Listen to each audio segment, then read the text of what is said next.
Today, in Part 9, Section 12 of the Vigyan Bhairav Granth, we will elaborate on the third verse of the concept of the entire body and the world as consciousness, Sarva Deheshu's Chidharma Bhavna, described in Karika 100, and the Shiva-Shakti dialogue, etc., related to the original Sanskrit verse. You know, in this profound text, the teachings aren't just dry lectures, they are framed as a literal cosmic dialogue. We're actually invited to listen in as Lord Shiva speaks directly to his divine consort, Mother Shakti, straight from the silent, resonant depths of consciousness. Let's dive right into this sacred explainer together and unravel the very fabric of existence through these ancient teachings. So, that's our foundational intention, setting the stage for this journey. The mystery unlocked in these verses isn't merely intellectual, it's actually presented as the ultimate tantric key to liberation. By structuring our understanding of this text today, we're bringing the vast, formless truth of the cosmos into focus. We are going to explore exactly how the universe, with all its incredibly diverse bodies, is bound together by a single, pulsing thread of divine consciousness. To really ground our exploration, let's look directly at the authentic Sanskrit manuscript. Specifically, we're looking at page 87 of the Vigyan Bhairav Granth, which features Karika 100. In the Tantric tradition, you have to remember that the letters themselves literally contain the mystery of the cosmos. Every single curve of the script represents the divine geometry of creation. By connecting directly to this uninterrupted lineage of Vedic and agamic wisdom, we can finally begin to unpack the profound formula inscribed here.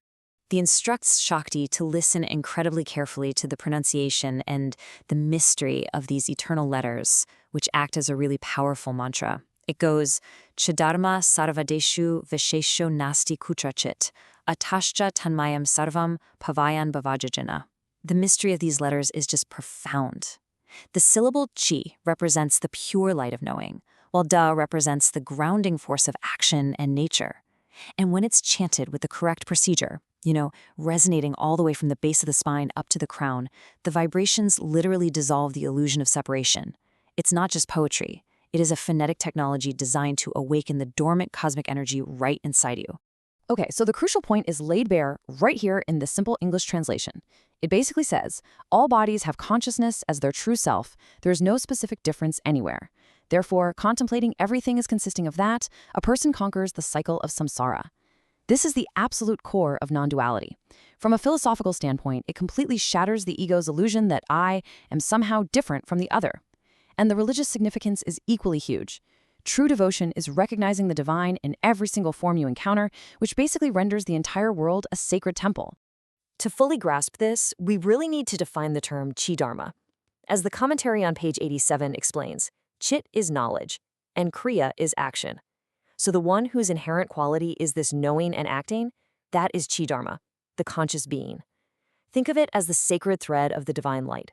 It signifies that the divine spark within you, the one capable of awareness and action, is the exact same spark in every other being. It's a universal property, completely and utterly undivided. And this brilliantly illustrates the practical reality of Chidharma. The commentary explicitly uses this beautiful analogy, hasti pipiliquadashirereshu, which means from the massive body of an elephant all the way down to the tiniest ant. Furthermore, it maps this to astronomical and cosmic scales. The exact same radiant consciousness that illuminates the cosmic sun, Bhaskara, in the vast sky, is identically present in the dark belly of a microscopic insect deep within the earth. From the macrocosm to the microcosm, there is absolutely zero difference in the quality of consciousness. The physical vessels change, for sure, but the light remains identically pure. So how do we make this practical?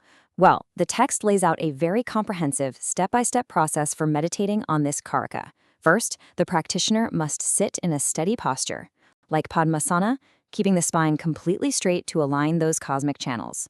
Second, you begin deep, rhythmic breathing to calm the vital winds, which draws your external senses inward.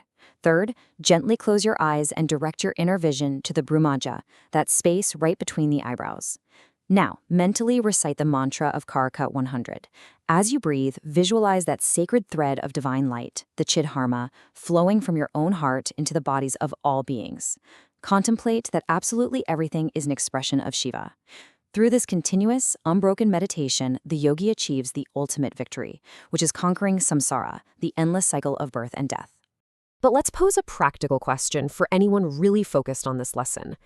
If consciousness is entirely equal everywhere, Does the yogi who actually knows this non-dual truth see any difference at all between the pure and the impure? In our mundane world, humans are totally obsessed with what is clean and unclean, right? Holy and unholy. So how does this ultimate bhavana, this deep contemplative state, actually change our practical everyday behavior? The answer lies in this wildly radical truth from the commentary on page 87. It says, the knower of non-duality sees absolutely no difference whatsoever between a dog eating impure things on the street and an enlightened yogi performing rituals. Now, this doesn't mean the yogi abandons common sense, but rather that internally, their vision is completely untainted by societal conditioning.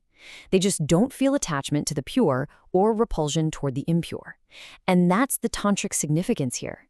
True purity isn't the absence of dirt, but the continuous, unbroken awareness of the divine in all situations. That is how one truly lives as an awakened being in the material world. On behalf of the Vedmata AI family, if you found our presentation informative, please share our video as widely as possible so that the authentic knowledge of Indian Vedic texts can reach the masses. Let us all participate in this sacrifice of knowledge. Har Har Mahadev. I want to leave you with this final lingering thought to carry with you. When you gaze into the mirror today, will you merely see a physical body bound by limitations? Or will you recognize the infinite, radiant Chidharma, literally the entire universe, looking back at itself through your own eyes? May the light of consciousness guide you.